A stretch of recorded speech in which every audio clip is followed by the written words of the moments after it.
Honesty begins with what you tell yourself. And clarity or deception is determined by what you listen to within yourself. What self you are really listening to. For part of you is wise and part of you is unwise. How can you tell the difference?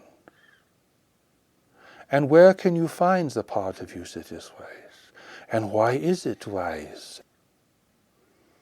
Can that part of you that is wise be counted on to face the unexpected, to navigate the uncertain times ahead? These are all very important questions, because humanity's ability to deceive itself is very remarkable and has attained a great extent with tragic and unnecessary consequences. People are confident, but is this confidence really real? Is it based upon a deeper assessment? Is it connected with reality, or is it merely a hope that is a cover for fear? Is it a pretension? Is it a sign of weakness? People are blinded by their false self-confidence. They think that things will not change, and then things change. They think the world will be as it was before, and then it is changing, and changing rapidly. They are confident in their abilities, in their judgments. They are confident in the nation and the infrastructure of the nation. They are confident in the economy and in the good intentions of others. Where is this confidence well-founded, and when does it become false and deceptive and destructive? The answer lies really in what you listen to within yourself, what you value within yourself. Here you have two fundamental choices. You have your personal mind, which has been conditioned by the world, which is largely governed by fear and insecurity. A personal mind whose desires are endless, and whose fears and concerns are pervasive and never-ending. When you have confidence in this personal mind, then you will not listen to the deeper mind within you. And you will discount the testimony of others that runs counter to your assumptions and your proclamations. Here you will be blind, and you will teach others to be blind. You will proclaim yourself. You will assert your self-confidence. Usually with great agreement and recommendation from others. But you are really blind. Now you are not only blind, but you are blind, arrogant, and foolish. And this is a recipe for disaster. This is where you do not see the change coming. You do not see the signs of change. You do not heed the warnings of change. And the demonstration of this blindness is all around you. People are receiving guidance and signs from the world. They are receiving guidance and signs from their mind and their own body, warning them of stress, disability. Markers demonstrating that you are going too far. You are exceeding the limits of your capacity. You are entering into dangerous territory. You will receive signs telling you that your decisions are being guided by mere assumptions, or the assumptions of others, when in fact they contradict what your deeper nature is telling you. When you listen to your personal side, you will be governed by the world, by its passions, by its goals, by its desires, by its fantasies, by its hatred. You will be guided and governed by your own social conditioning and all of the tendencies that arise out of this. You will believe what others believe, others whose approval you seek, or whose association you desire. You will take sides regarding conflicts. You will believe in things you have never questioned. You will take positions that you have never examined. You will simply fall in line with others. And the power of the mental environment in which you live will dictate your thoughts, your feelings, your beliefs, and your behavior. Even if you live in a free nation and can exercise the rare freedoms, this will still be the case.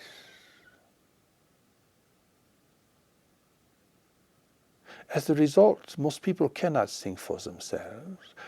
Their critical analysis is really limited. Their ability to self-evaluate, self-assess, and self-correct is so very limited.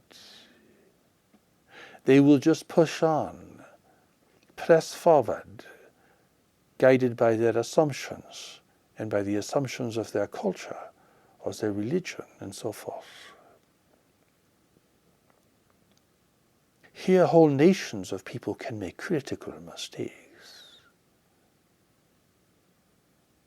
Critical mistakes that will be extremely costly and consequential. And this is happening even today.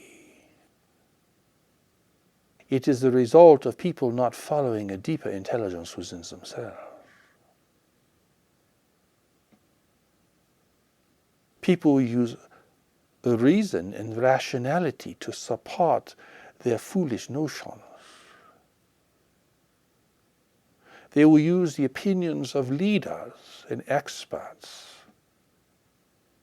to formulate ideas, assumptions, and attitudes that they themselves have never really understood or have evaluated to any depth. They will fall in line because they are lazy. They will fall in line because they want the rewards of approval.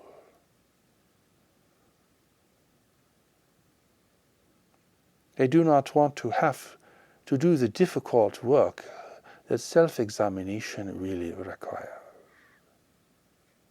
And so they act like sheep, to be herded here and herded there, to be herded into war, to be herded into overconsumption of resources, to be herded into romance,